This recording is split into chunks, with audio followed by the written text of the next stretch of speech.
Assalamualaikum warahmatullahi wabarakatuh. Salam sejahtera bagi kita semua. Shalom, Om Swastiastu, Namo Buddhaya, dan salam kebajikan. Hello everyone, we are from Team Polaris and we'd like to present our strategy for BRI's resource allocation towards MSMEs. Our team consists Alisa Salwa Wirawan, Zakinova Ramadan, and Salsabila Najla Putri. Without further ado, let's begin.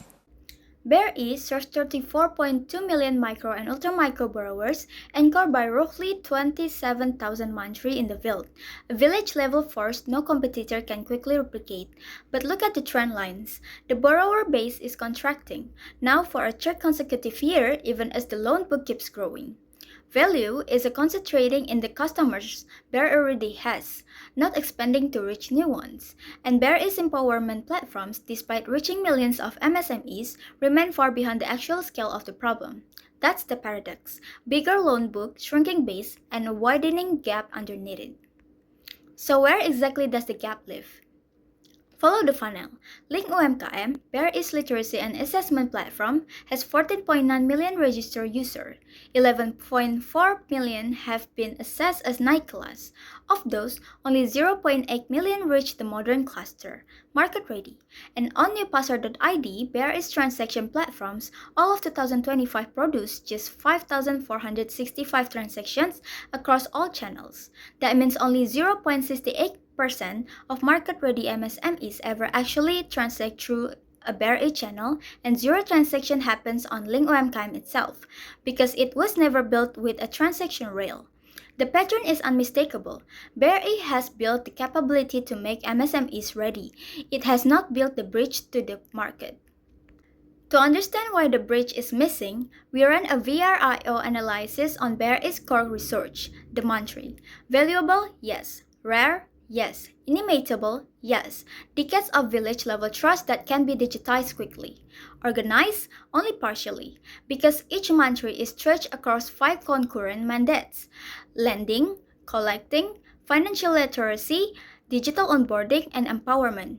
That's a ratio of one mantri to over 1,100 clients, every single relationship resting on one official times. Our verdict: this is a sustained competitive advantage, currently under leverage. And it points to the paper's central claim, monetary retention, not capital, is BRI's strategic research. We trace this with a 5 whys converging on 2 intertwined routes. Why don't MSME reach the market? No transaction pathway. Readiness stays more potential. Why no pathway? Because Link UMKM trends and assess, but cannot transact. Why doesn't someone else bridge that gap? Because that handoff falls to the mantri in the field. And why don't they close it? Because mantri hours are already exhausted by 5 concurrent mandates. Both routes point to the same root cause. The supply side produces capable sellers at scale, then releases them to nowhere. Applying the theory of constraints, our approach, it doesn't add mantri headcount, it elevates the constraints using assets BRI already owns. From our analysis of the root cause my colleague just walked through, we propose a demand-first strategy built on 3 pillars. First, recalibrating the mantri into market connector. Second, activating the moment multiplier. The third, building an integrated market ecosystem.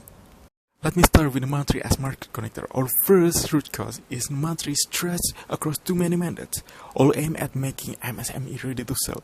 But once they're ready to sell, what do they sell to if there's no market? So we propose repositioning the mantri as market connector.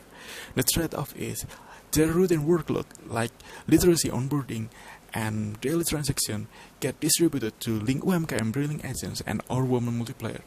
That way, the mantri's biggest focus is like the most crucial thing that no one can replace, like lending, collecting, market making, and credit decision. So, after this scam, their market facing times rise from 20% to 50%. The second pillar activates one modern woman in each PNM Tanggung Renteng group to onboard her fellow members, who then live the neighbor around them. The goal is social value empowering women while easing the mantri's literacy mandate. In return, they gain 3 benefits. First, a commission for each member they onboard. The second one, a margin as an aggregator for large order. And third one, a status through a page and priority credit access from BRI. For the third pillar, our solution is an integrated market ecosystem that shifts BRI from preparing MSMEs to connecting them with the market. The process starts when aggregated buyers submit product requests through Link UMKM. Mantri then curates market-ready MSMEs, after which transactions are completed on the platform and supported by BRI Link agent. Each component has a distinct role. Link UMKM serves as the digital foundation, Mantri acts as the market connector, BRI Link agents handles transaction infrastructure, and Women Multipliers expands outreach by mentoring neighboring MSMEs.